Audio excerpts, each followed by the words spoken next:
she's in US, and she wanted to join. And usually for the Kaw Legacy Award, she wants that the talk should be recorded.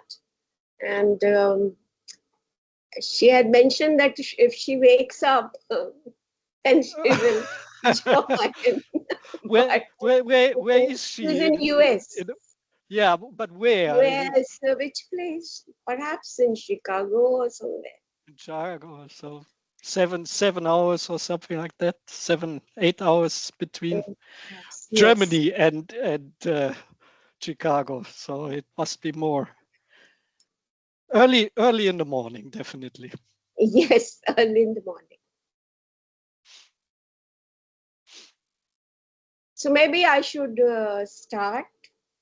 It is 4:59, but anyway, I should start. So it's a pleasure for us to host today's speaker, Professor Hubertus Thomas. He is well known in the plasma community. He, in fact, started some, he is currently the group leader of the German Aerospace Center, DLR, Institute of Frontier Materials on Earth and in Space in Cologne, Germany. And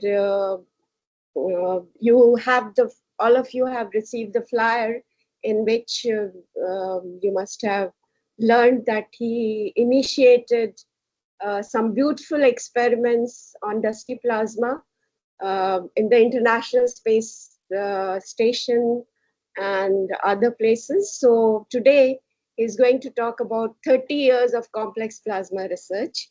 So and he's also the winner of Kaw Legacy Award of this year. Professor Kaw, as you all may be aware, is a distinguished alumni of IIT Delhi, and he founded the institute. He was the founder director of Institute for Plasma Research, and his family institutes this award, which is the Kaw Legacy Award, and Professor Hubertus has received this award in 2025. So I welcome Professor Hubertus. Please. Thank you, Amita. That's a great pleasure for me. And first of all, I want to check whether you see everything in full screen and you hear me. Yes, we hear you. Perfect. So this is a great honor for me, and I thank the Kaw family and the committee, and of course also Professor Amita Das for taking care of this lecture. This is really something which takes me to the heart, and this is really important for me. So thank you very much to the Kaw family, and I will give you an overview of what I did and my group, and also a lot of colleagues from all over the world did in the research field of complex plasmas. So let me start with a short motivation. If you have a system with many different parts and they are moving, and you are getting information about every part individually in space and time, you can develop the full system kinetics of this system. So a physicist would be very happy. This is heaven for physicists if you have the full 3D information and time formation of a system available. What you see here, those are the star trajectories around our center black hole of the universe. Not of the universe, but of our galaxy. And these star trajectories, they were observed over 20 years. And you are not only getting information about the stars moving, how they interact with each other, you get also information about the hidden object in the back, which is the black hole. And with these trajectories, Professor Genzel could estimate or calculate the mass of the central black hole in our galaxy. And this for this calculation, for these measurements, he won the Nobel Prize in 2020.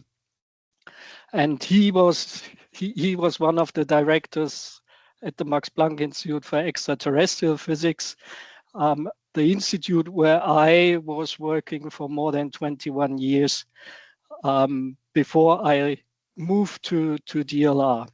So our idea was also to repeat, to use this kind of diagnostics to get dynamical information, not on stars, not on black holes, but on solid state physics. So we were looking for the dynamics of atoms or proxy atoms in a crystal, in a liquid, or in a gaseous or plasma state, and wanted to gain information about solid state physics, liquid physics, and so on. And that was our motivation, not getting a Nobel Prize like Professor Genzel 2020, although this was a teaser when I started to do a PhD in this research, but to really gain information on the most fundamental, the kinetic level for these crystal structures. So here's an outline of my presentation. I will give you a short introduction to plasma, complex plasmas, and also a little bit about dusty plasma history.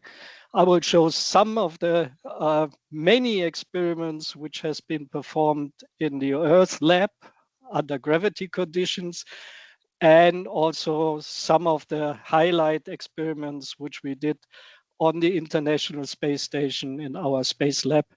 And in the end, I will summarize and give you an outlook. I heard that not all of you are plasma scientists. So what is a plasma is my first question. And you all know the three states of matter: solid, liquid, gaseous. And these are related by temperature increase. So temperature has the main function of melting a solid, evaporating a liquid. And if you increase the temperature further on in the gaseous state, you can also ionize the gas. So you get electrons and ions, the charged species. The system becomes not non-neutral. Only on the bigger scale, the plasma is neutral, and this ionized gas, this is called a plasma, and it is connected to the gas by ionization and recombination. And plasma is therefore the fourth state of matter. It is the most disordered state of matter. On Earth, plasma, fortunately, is very rare, but 99% of the visible universe is in the plasma state. So outside of our world, plasma is everywhere. And this big amount, this is of course because stars are using plasma to fuse hydrogen to helium, helium to neon, and so on, to form the heavier elements. And also in the star forming region, there's a lot of plasma. So plasma is very, very common outside, but also on the Earth, it's possible to have plasma. What is a complex or dusty plasma? They consist of the ions and electrons in the system, but also charged microparticles. Those microparticles, if you put them into the plasma, they gain electrons and ions, currents of electrons and ions on the surface, and this all lead to the charging of the particles.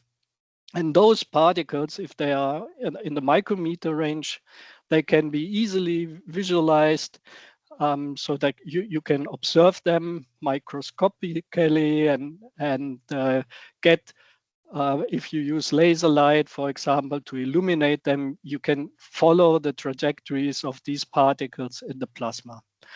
The microparticles are dynamically dominant. Their mass is much, much larger than the surrounding plasma or neutral gas density. And due to this heavy mass, the time scales compared to the plasma components, electrons and ions, they are stretched.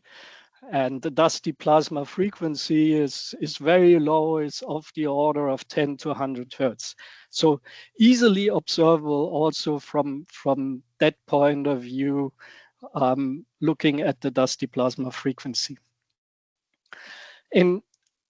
As I mentioned, everywhere in space you find plasma.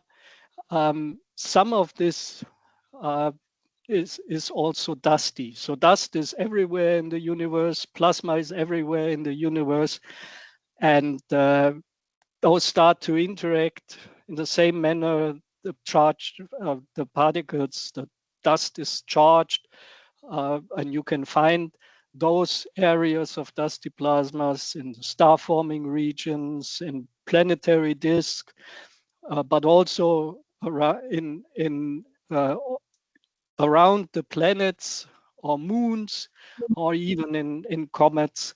The comets are built from dust and ice, and once they are approaching the sun, they are evaporating the ice, and the gas flow, they are taking away also the dust particles. And so you get two different tails, a dust tail and a gas tail, if such a comet is approaching the sun. So there are a lot of examples in the universe and also in our solar system.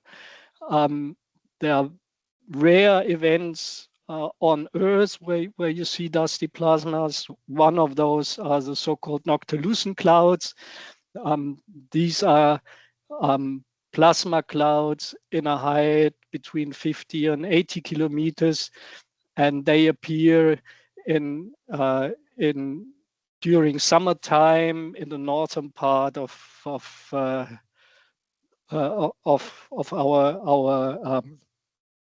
Earth. But you can also have dusty plasmas in volcanic eruptions where you have lightning. Lightning, by the way, is also a plasma, a very strong plasma. And if this is interacting with the ash from the volcano, this is also producing a lot of charge and the interaction between charged dust particles and the lightning. Pardon? Yeah. Carry on. Okay, sorry. So the history was for a long time concentrating on dusty plasmas in space, up to the beginning of the 80s. Then there was a big start of plasma processing, and plasma processing of microelectronics. They use different kind of hydrocarbon gases, and what they found out in their devices, in their sputtering and etching devices for microelectronics, that during the process there was also the growth of dust particles in the plasma, and they grow due to gas phase polymerization from molecular size up to a micrometer, a couple of tenths of micrometer size, until they became too heavy and dropped on the processed electronics and caused problems. So that was the start of laboratory dusty plasma research in the middle of the 80s of the last century. What you see here is such a picture. On the left-hand side, it's the lower part is a wafer, and you see a illuminated dust cloud above the electrode, forming these three nice clouds. And this was one of the first observations of dust growth in processing plasma. And on the right-hand side, you see a typical particle of a couple of micrometers in diameter, and how they grow into a kind of cauliflower structure. Then there was Hiro Aikesi, and he used this knowledge what was gained from the plasma processing industry about the growth of dust particles in the plasma, and he got the idea of what would happen if the particles get large enough and the charges on the particles get large enough, so that the charge, the so-called Coulomb coupling parameter, which is the ratio of the Coulomb energy between two neighboring particles in a distance of delta. This is the coupling constant here to the kinetic energy of the particles reaches a certain critical value. And he compared this dusty plasma in the laboratory with a so-called one-component plasma, for example, ions in a Paul trap, or electrons on the surface on a helium liquid. And there's a theory, a very well-known theory for this one-component plasmas. And they say if you have a Coulomb coupling constant of 175, then the system crystallizes. So he thought, okay, we can transfer this knowledge from the one component plasma to the dusty plasma. And from his idea, this whole plasma crystal and complex plasma research started.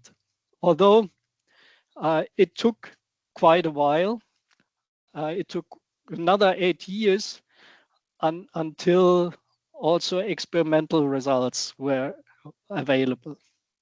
So I started my PhD in '92, and Greg Morfill, who was the director at this Max Planck Institute, he said he made some calculations and thought that such a crystallization, what Aikesi was proposing, is not possible under gravity conditions, because gravity leads to the sedimentation of the particles. He wanted to do experiments under microgravity conditions, and he submitted a proposal to ESA, which is the European Space Agency, and he got some very nice reports on this proposal, but no funding. And they asked to do some laboratory work, because this was just theory up to that point, and they asked to do some experimental work on that. And the goal of my PhD thesis was to find the best parameters for a space experiment to produce a Coulomb crystallization in a dusty plasma. But fortunately, we were able also to produce a plasma crystal, a Coulomb crystallization in a dusty plasma, how it is called, also in the laboratory. And we published that in Physical Review Letters in 1994, and that was a starting point for many groups to start also experiments in the laboratory. But as usual, the time was ripe for such a discovery, and there were independent discoveries in 1994 by two other groups. The group from Lin Yi from Taiwan also wrote a publication in Physical Review Letters, and also the group from Tachibana with Yasuki Hayashi in Japan. They were nearly all at the same time. So this is always interesting to see such a paper from Ikesi waiting 8 years, and at one point experiments are available, and they are spreading around the world, and that's really interesting and very good. So from that point of view, we have 30 years of plasma crystal research, more than 30 years now. And let me come back to give you a little bit more information about dusty plasmas. So you have your dust particles, which is collecting electrons and ions on the surface, finally leading to a negative charge on the surface. And you can calculate that by summing up all these currents. And the typical value for a micrometer-sized particle, a radius of particle, you get about 10 to 3 electrons on that micrometer-sized particle. So there's a lot of charge on the surface of the particles. Of course, reducing by that the electron density in the nearby of the particle. This charge on the particle is then screened by a Debye-Hückel, or so-called Yukawa potential. And another important parameter which you need is so-called Hafner's parameter. This is important once the particle, the dust particle density is getting larger and larger, and more electrons are sitting on the particle, and therefore there's a very strong decrease of the electron density in the system, so that this parameter is getting more and more important. I mentioned also the Coulomb coupling parameter, which you can calculate from the Coulomb energy between two neighboring particles to the kinetic energy, and it is called weak coupling. If it's less than 1, it's larger 1. It's in a strong coupling regime. And Hamaguchi performed molecular dynamics simulation in the end of the 90s of the last century. And he could show that the Coulomb coupling parameter is strongly dependent on the so-called lattice parameter, which is the ratio of the distance between two neighboring particles to the Debye length.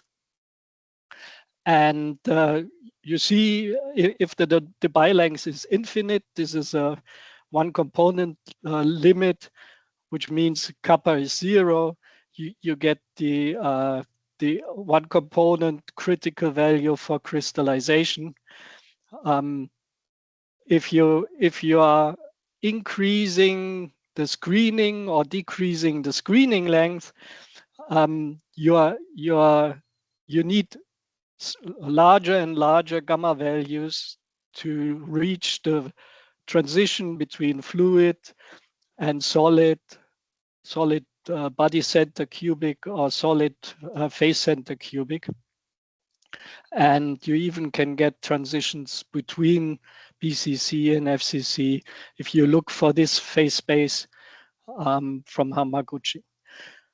So this is what what you get, the most important parameters in dusty plasmas.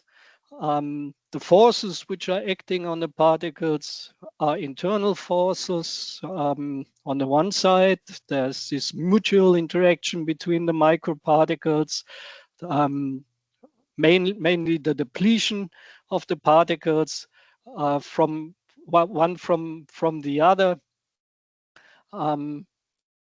So this is a typical the Bi-Huckel potential between the particles, but there are also the external forces, forces from the neutrals, from the electrons and ions on the surface, but also electric, magnetic, and thermal forces.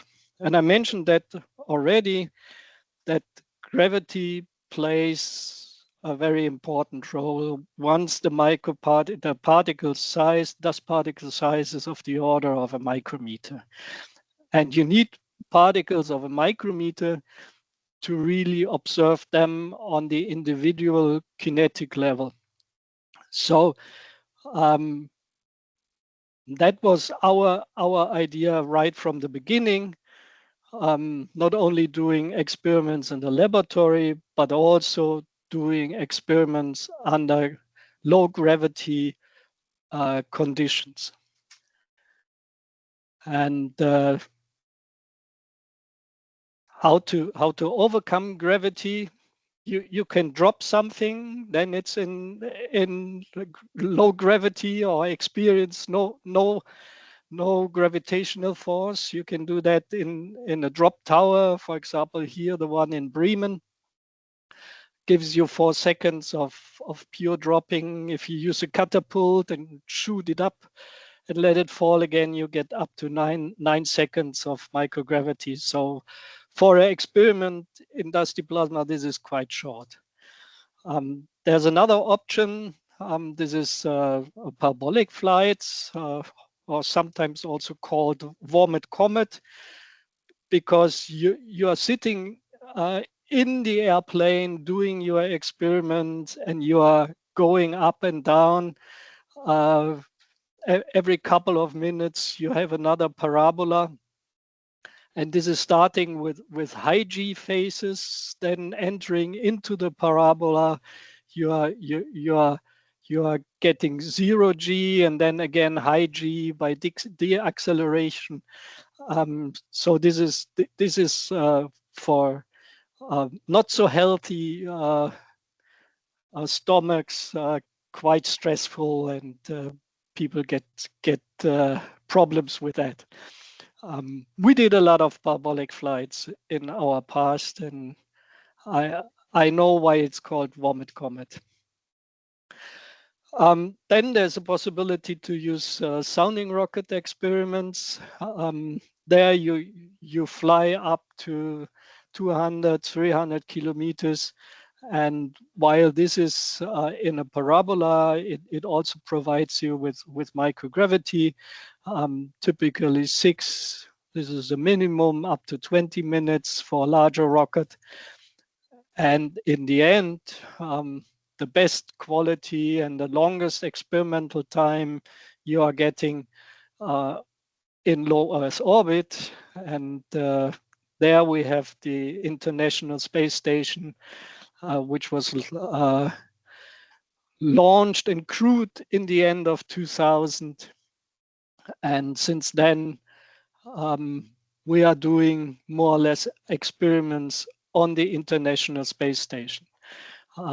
With our first laboratory, PKE-Nefedov, from 2001 to 2005, with our second one, PK-3 Plus, continuously working until 2013, and with our current laboratory, PK4. All of this work was only possible with our Russian partners, especially with Professor Fortov, who was a science minister in the end of the 90s, and beside he was director at the Institute for High Temperatures, and he asked us to do a joint experiment on the International Space Station. And so we were building the experiments for the ISS, and Russia was providing launch, accommodation, crew time, and also all the operations. So this is a long-term program between Germany, the first two, and Russia, and the third one between Europe and Russia. And we are very thankful for this contacts and this collaboration with our Russian partners. We are also working on the future laboratory, which is called Compact. That's the next multi-purpose and multi-user facility for dusty plasmas. Let me start with the experiments in the laboratory. In the laboratory, we are using, or most groups are using a so-called GEC RF reference cell or something similar. It's a radio frequency discharge, which we slightly modified. So we use the lower electrode as the RF electrode, and the whole chamber as the upper electrode, as the counter electrode. We are injecting particles into the plasma. They get charged and they are levitated in the sheath electric field of the lower electrode. And if the particles are monodisperse and also spherical, they will all gain the same charge, so they will all levitate in the same height. And you can use a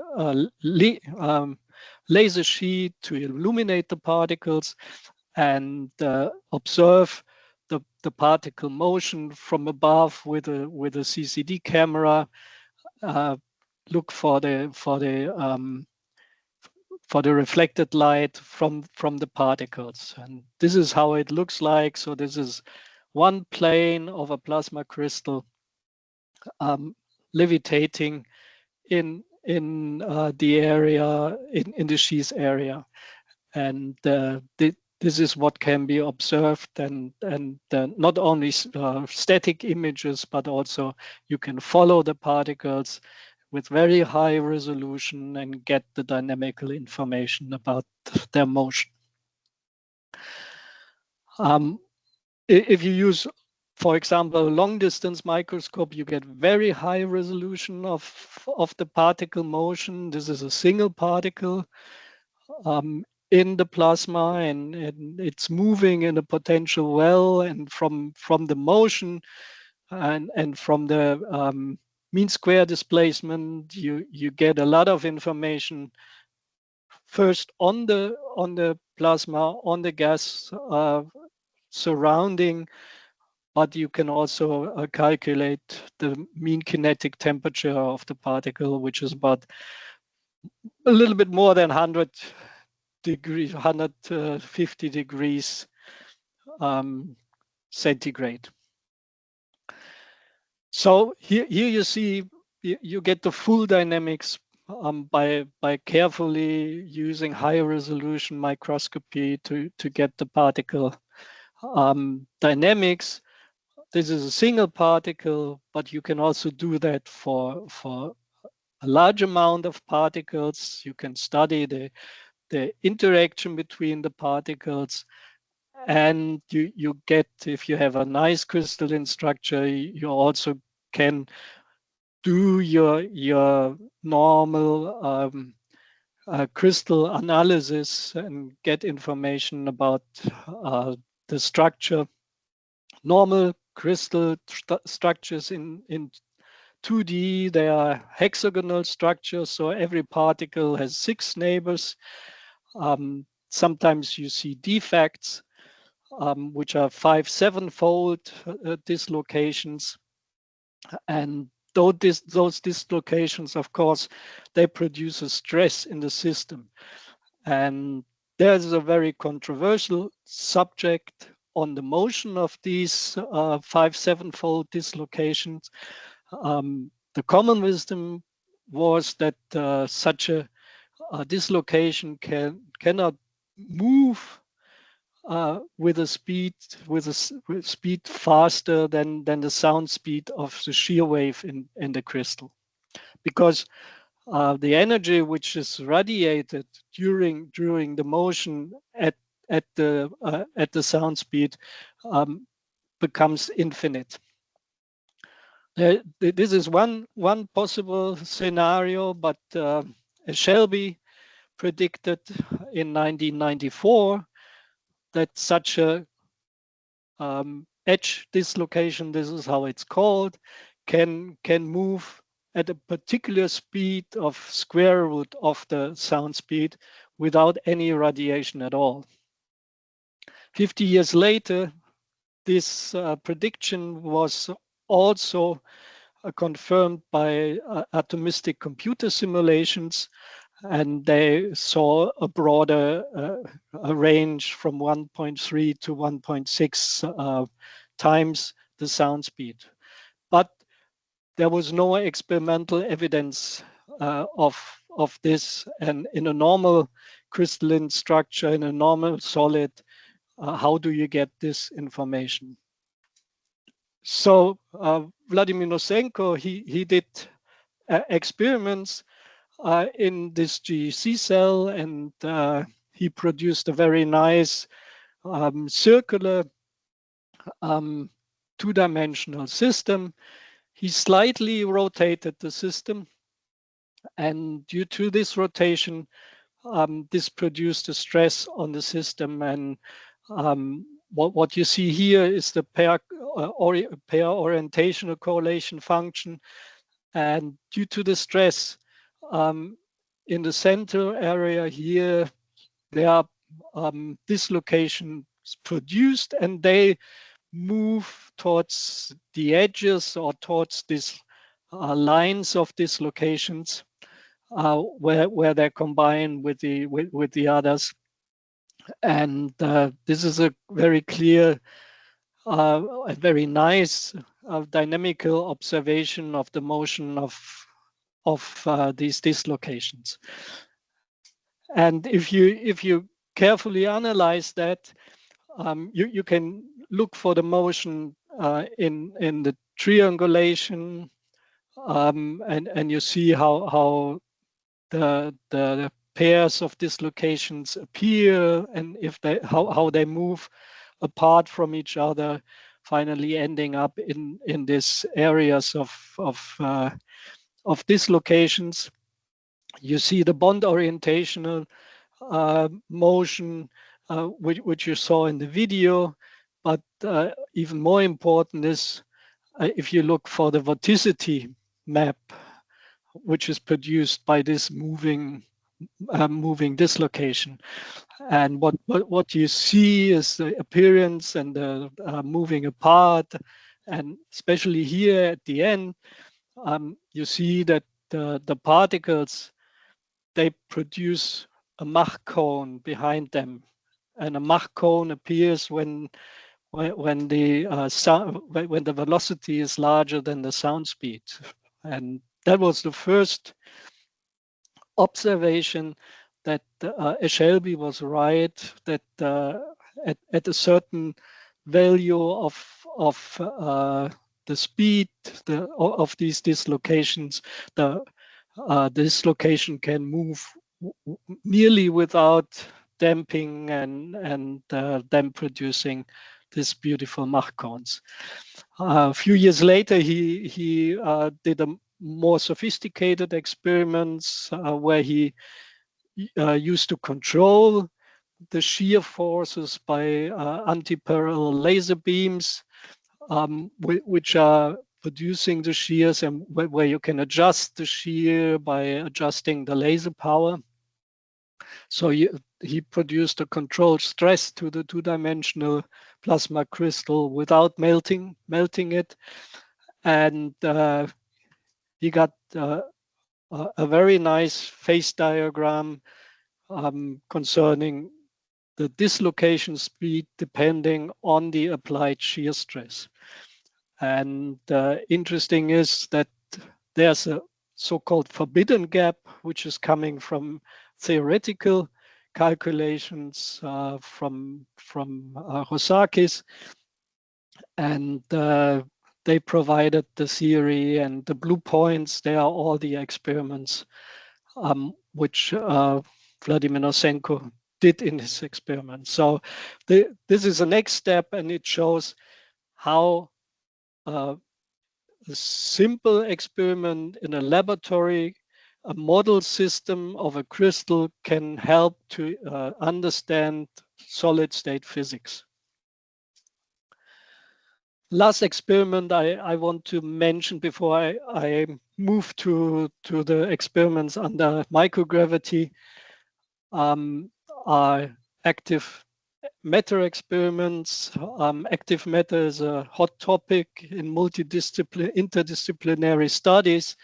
In our case, we used so-called Janus particles, which are half-coated plastic spheres with a metal coating. So we have half of the side is insulating, half of the side is conducting, and this is producing energy in the system. And the particles, they are moving in loop trajectories, which is shown by the combination of spinning and circling motion, which you see here in the lower part of individual particles. And it has a very rich dynamics characterized by non-Maxwellian velocity distributions. And what he found out is that the driving force for that is a photophoretic force by the illumination laser. So I'm quite late already. I want to show you some experiments, at least from our space experiment or from our space program. The first laboratory which I want to show is the PK-3 Plus laboratory, which is using a symmetrically coupled radio frequency discharge.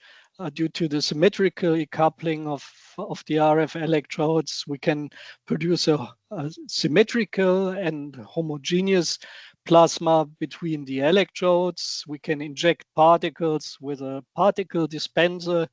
The particles are moving into the plasma, they get charged and trapped, and then we are using a laser sheet which is perpendicular to the electrodes, allowing to observe the particles in one plane of this three-dimensional structure in different resolutions. We can have an overview of the system, but also higher resolutions with better optical resolutions of the particle trajectories. The highlights which I want to comment here is the crystallization and melting. Of course, in a plasma crystal experiment, PK stands for plasma crystal.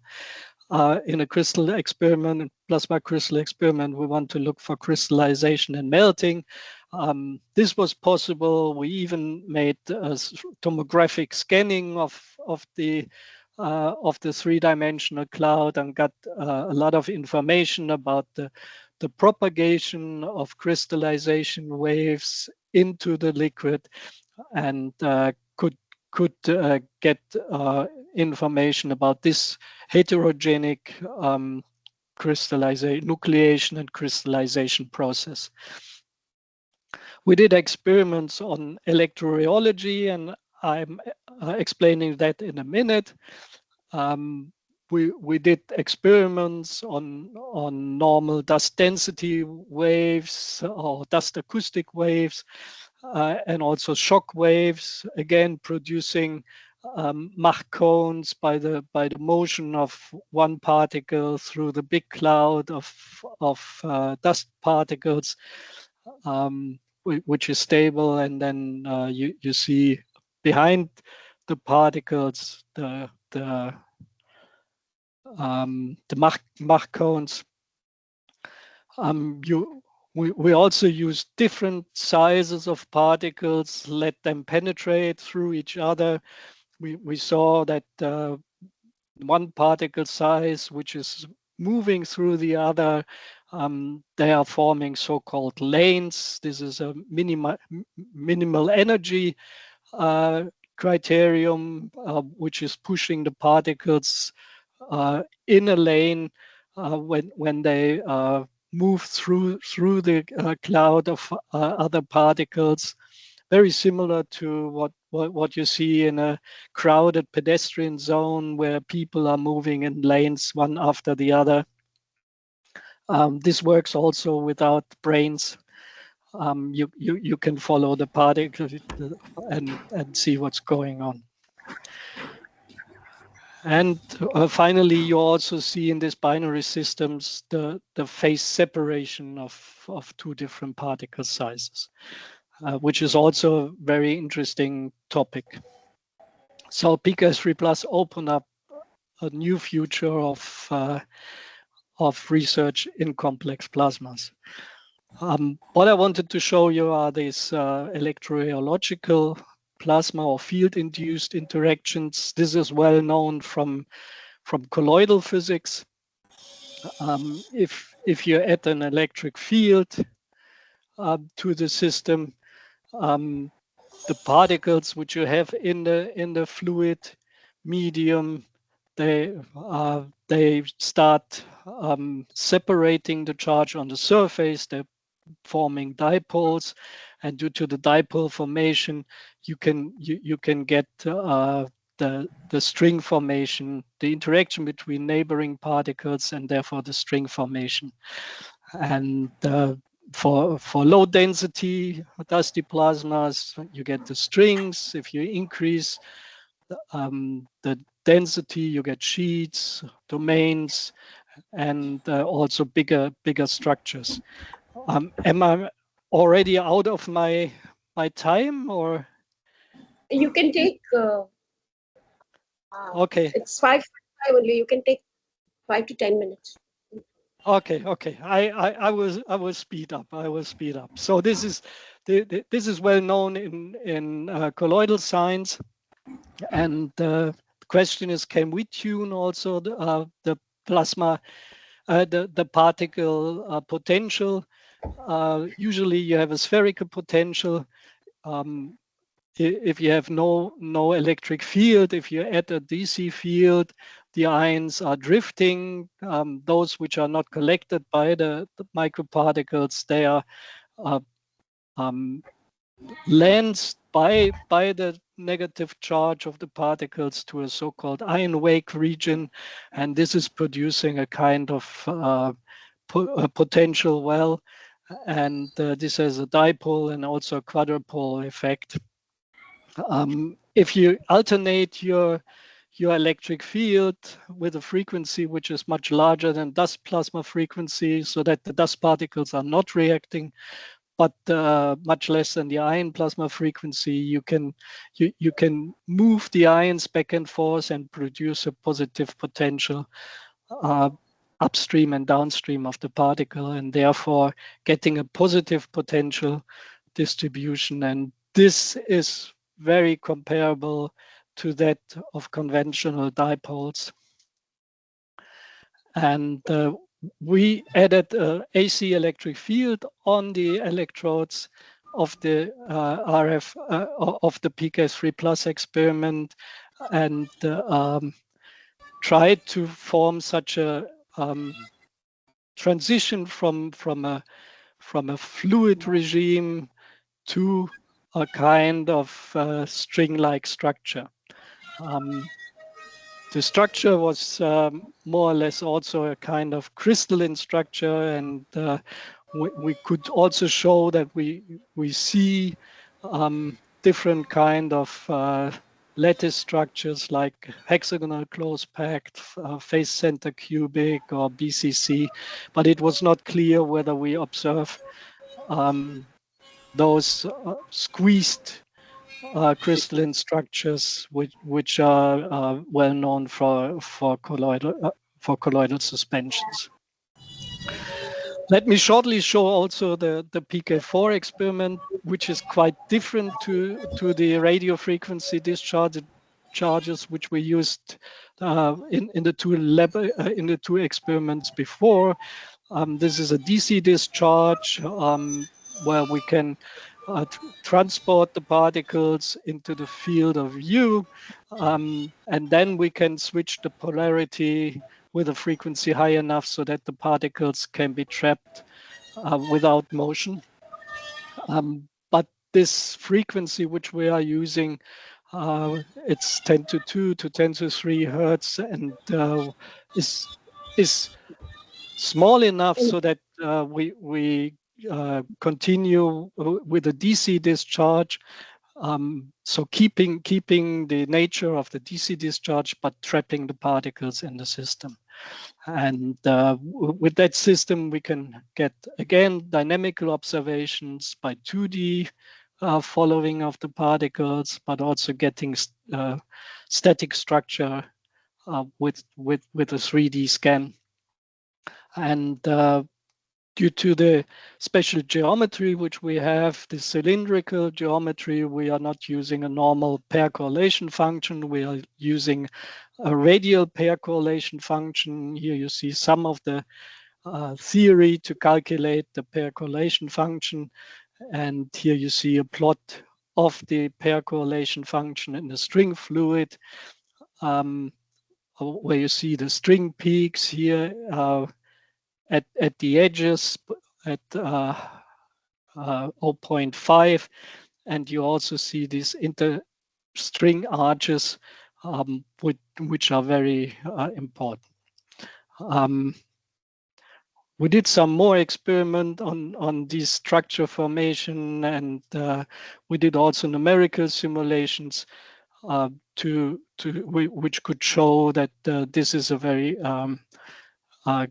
common scenario what we are observing there, and that we don't need a long range pair attraction to obtain these results. Finally, we did also some shear force experiments, again with a manipulation laser, and from that experiments we could get the shear viscosity in the system. To calculate the shear viscosity, it's important to know exactly the laser beam profile. And since we were not fully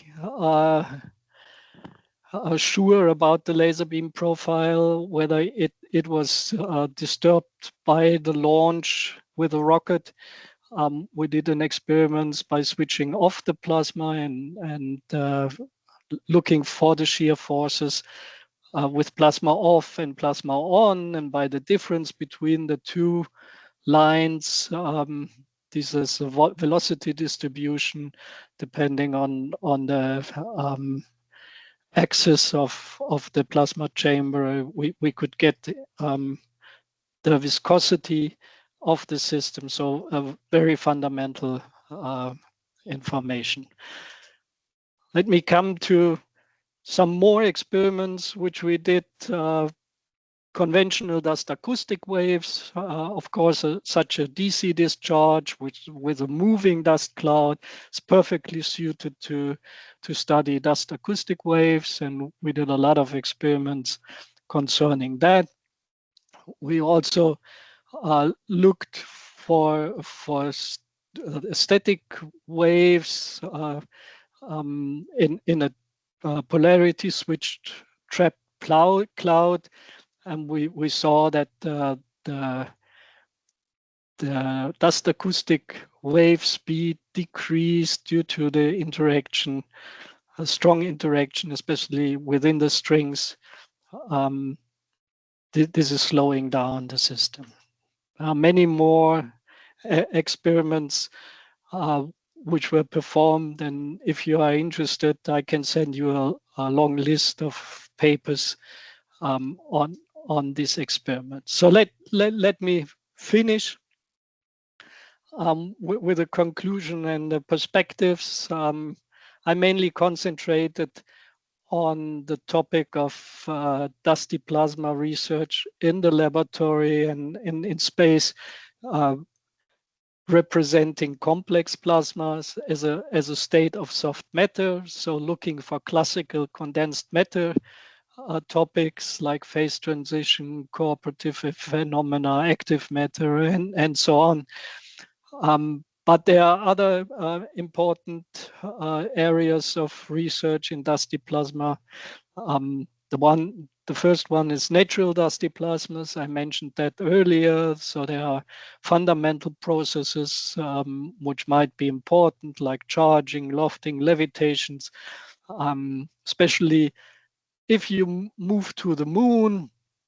There you have no atmosphere. You have the direct interaction of the solar wind plasma with the surface dust on the moon, and this could lead to charging, lofting, levitation, and all kinds of dusty plasma phenomena, which might cause a lot of problems to life on the moon, or even if you stay there for a shorter time.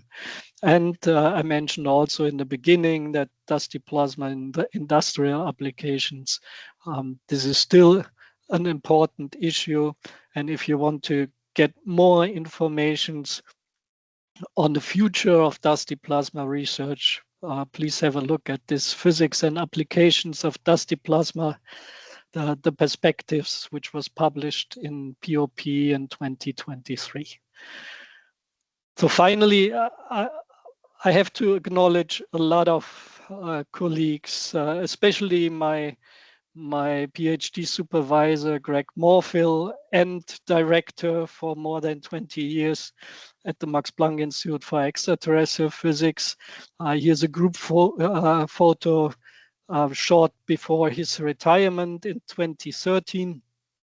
After the retirement, I took a smaller part of the group to the German Aerospace Center. So I thank all of them working on dusty plasmas, complex plasma crystals over a long time.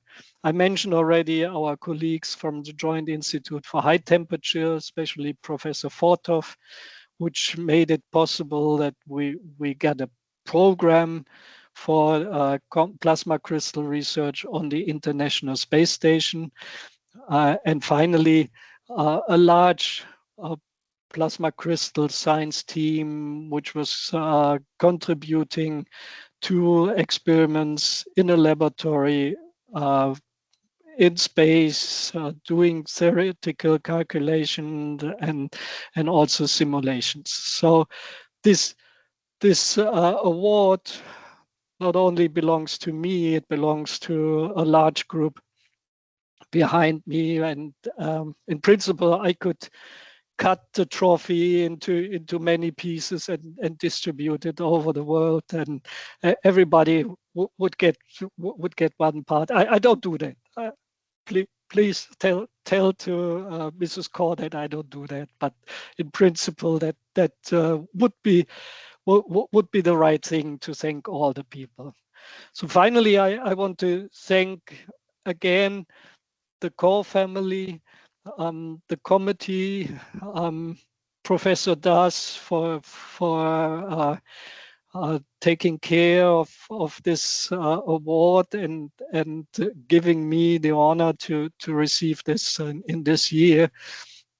I also want to acknowledge agencies, the German the German Center for Aerospace Center, the European Space Agency, the Russian Space Agency, two companies, Kaiser Trader and Rocket Space Corporation. And I could have filled the whole image with all the cosmonauts which were participating and also taking a very important role in our experimental research on the International Space Station. So I thank all of them, and I thank the audience and again, Professor Das for taking care of this special lecture here for me. Thank you very much. Thank you, Hubertus, for a wonderful talk and very informative. I'm sure people have enjoyed a lot and there will be a lot of questions. So please raise your hands. Meanwhile, I would like to ask you a question. This Janus particles that you mentioned, yeah, do they crystallize and then can one have crystallizations in terms of positional as well as orientational order? No. The motion, the energy of these particles, there's much too high to get a crystalline structure. You might end up in a fluid regime, depending on the particle number density. Vladimir Nosenko is still doing experiments, and he's continuously increasing the number of particles, also mixing up usual particles with Janus particles to maybe form a crystal with the normal particles, and then get agitation by the active particles. So this is all ongoing, and it's still research, and I don't see that it's possible to get a crystalline structure by just using these Janus particles. So are there experiments on shaped dust particles so that one can investigate the orientational order if possible? You mean something like double particles or elongated particles, yes, something like that? Yes, yes. We did experiments with rod-like particles in the early 2000s, and there you could see how they were spinning around their central axis. So they were forming a kind of a kind of cone, depending on which angle they were rotating. But you could also get some very stable structures with those once they were really oriented in vertical direction. So that was possible with rod-like particles. We also tried already some double particles, and we saw that they are spinning, but to resolve the spinning, you need very, very high resolution optics, and I don't know about experiments where you really see the spinning of the particles. Okay, so I see a hand by Mayank. So Mayank, can you switch on your video and ask the question? Hi, am I audible? Yes. Hello. Hi, sir. Thanks for the nice talk. I just curious question, like as you are mentioning about the gene particle, I'm able to see they are performing a circular motion. So, is there any particular reason behind circular motion, or they can just randomly move in a circular motion and just do a random kicks? They receive random kicks. So depending on which side is on top, as I mentioned, the driving force is a photophoretic force, and depending on the side which is looking at the laser beam, you get a more circular or more chaotic motion, which is pushing the particles. So what you see here in the lower part, those are the trajectories of single particles. So they are trapped in a potential well, and then they are moving in those kind of motion, and they could even change the motion if you stop, if you change the plasma parameters, and these special kind of trajectories which you see here. This is also well known from active matter experiments in colloidal suspensions. Of course, the damping is much more important in colloidal suspensions than in our complex plasmas, but the experiments, they show the same kind of structures of the trajectories. Okay, sir. So can we control the circular motion, like if we perform the experiment with the genus particle? So can we control the circular motion, like by changing some parameter or something? Can we make them a circular motion? I doubt that. I doubt that you can control that. You can change parameters, and by fortune you change from one motion to another trajectory, but I doubt that you can control that, especially if you have a larger system, like you see here in the upper part. Once the particle starts to interact, of course the motion is disturbed, and you get the kicking between the particles. So every kinetic energy which you have in your circular motion is then transferred to a more chaotic motion due to the interaction between neighboring particles. Thank you, sir. You're welcome. Next question is by Shivansh Triwari. He has mentioned it in chat. Shivansh, can you ask? Shivansh Triwari. Yes, Are ma'am. you Am I there? audible? Yes. Thank you, ma'am. So, like, first of all, thank you, sir, for such an insightful session. So, my question is, like you mentioned, melting of the Coulomb crystal. So, actually, I was wondering that what is like which play a more dominant role, like the temperature for the melting of the particles, or the other plasma effect, and how does like microgravity affects it? I'm sorry.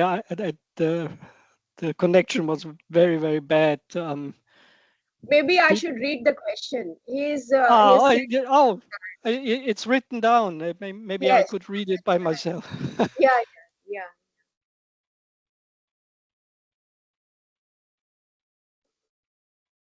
On the chat it is. Yeah, I see it. Any other questions from others? You can raise your hand. Meanwhile, Professor Thomas will answer this question. So the question is about the Coulomb crystallization and also the melting of the system. They are very different in the laboratory research, where you have gravity, where you levitate the particles in the sheath area, and here the ion drag and this ion wake effect plays a very, very important role. By decreasing, for example, the neutral gas pressure, you are decreasing the collisionality of the ions in the neutral gas, and therefore the the motion can be more free, and the kinetic energy which is transferred by the ions to the dust particles is getting stronger. And the interesting thing is that the experiments which we were doing, they are exactly in the range where this the ion collisionality changes from collisional to collisionless, and therefore we could perfectly tune the kinetic temperature of the dust particles by changing the neutral gas pressure. Under microgravity conditions, where we don't have the strong electric field, the particles, they are levitating, or they are trapped in the bulk plasma, and there's a very weak electric field, so the ion drag force is very, very small, and also the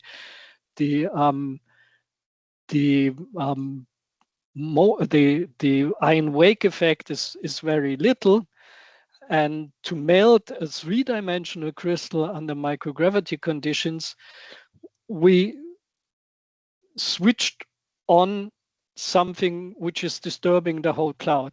So we switched on a function generator which is pushing the whole cloud for a very short time, make a kind of motion in the whole system. By that, the crystal structure was broken, and we could restart the crystal structure formation and look for the motion. So just by reducing the pressure, of course you can change the overall structure of the cloud, and finally you also end up with particles getting closer and closer to the sheath, where you get the ion drag force, but in a stable complex plasma cloud, this was not really possible to melt, and therefore we use this disturbance of the crystal structure by electrical pulses. Did that explain your question? Answer your question? Okay. Sure. Well. So the next question is by M.R. Jana. Jana, can you ask your question? You unmute yourself. Yeah, ma'am, Professor Thomas. Hello. Yeah. Yeah. Mukti, hey, yes, nice to see you. Nice to hear you. Thank you. It was a very nice talk. I got a lot of information about your space microgravity experiment, and you have explained various. But one query is the same parameter is it tested in laboratory, whether you have any comparison between the space experiment and the laboratory experiment with the same parameter, but only difference will be the gravity. In the space, in ISS, you have a microgravity condition, but in the laboratory, do you have any at least one experiment? And this is my first question. Another question, whatever the models, basically, that's is it the charge is, you mentioned that the 1,000 electron, that is constant, but actually charge is varied, as you know, that is any that variation is the, I'm talking about the experimental observation, whether you have done so. These are the two questions.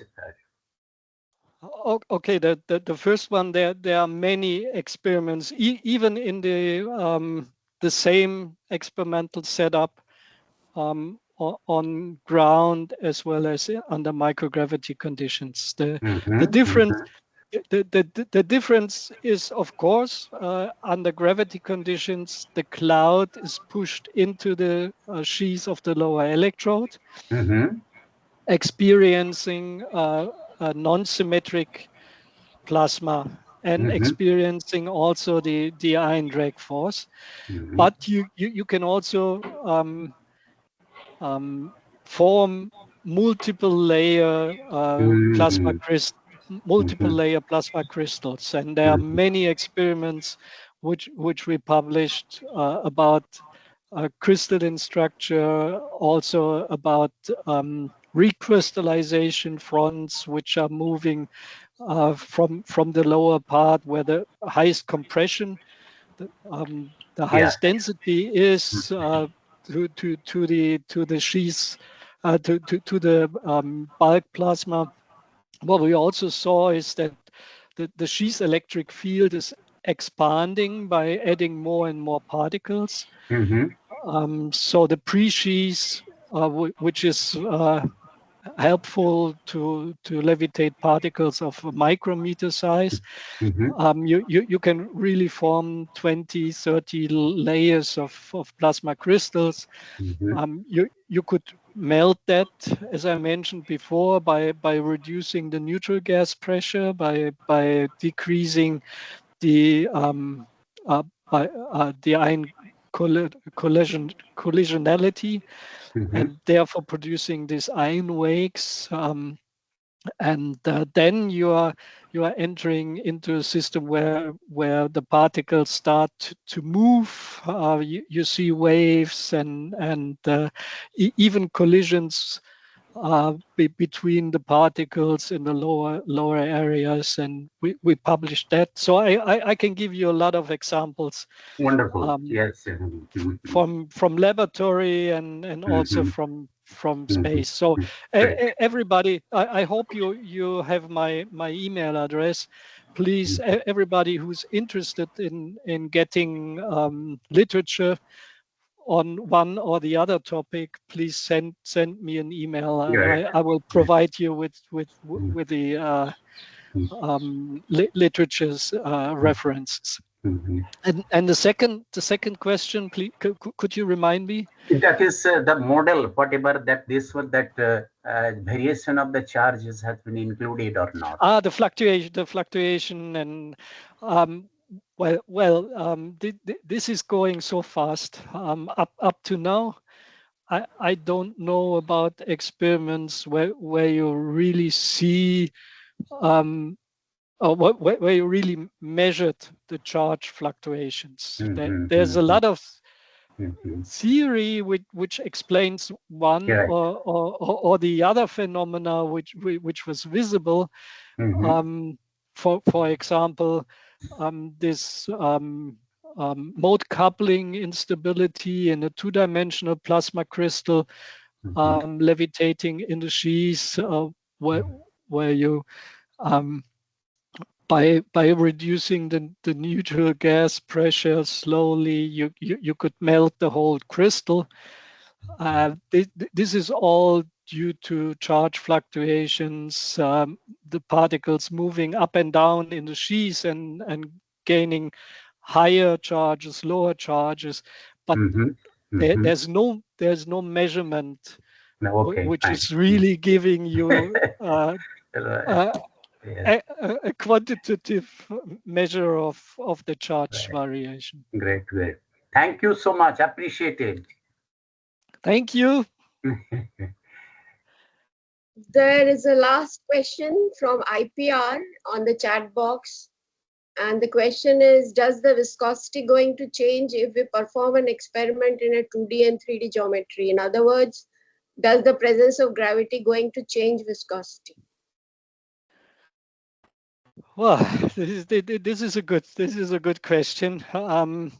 We definitely the interaction in the laboratory when you levitating the particles in the sheath is different than in the bulk plasma, and in the sheath, as I mentioned, you have always the ion flow and the production of these ion wakes below the particles.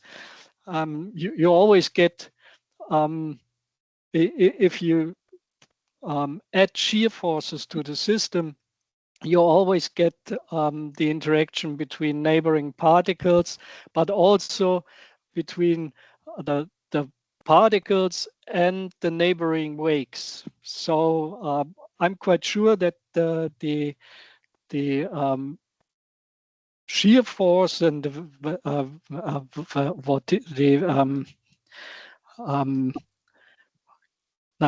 I lost it, but yeah, is different under gravity and microgravity. And additionally, in microgravity, we have the formation of these strings, and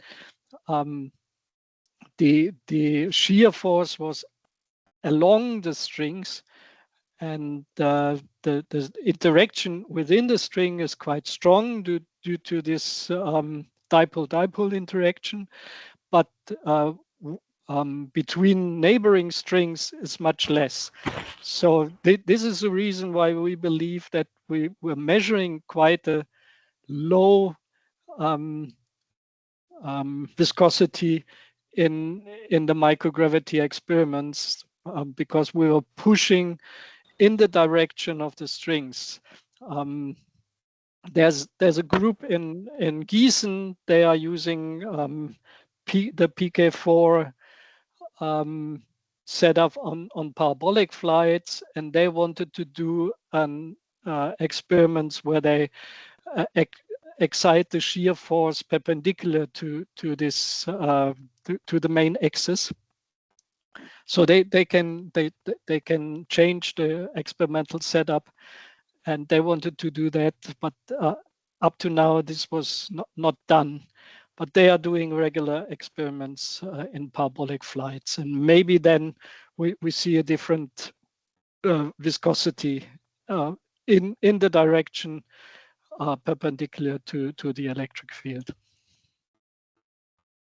Thank you.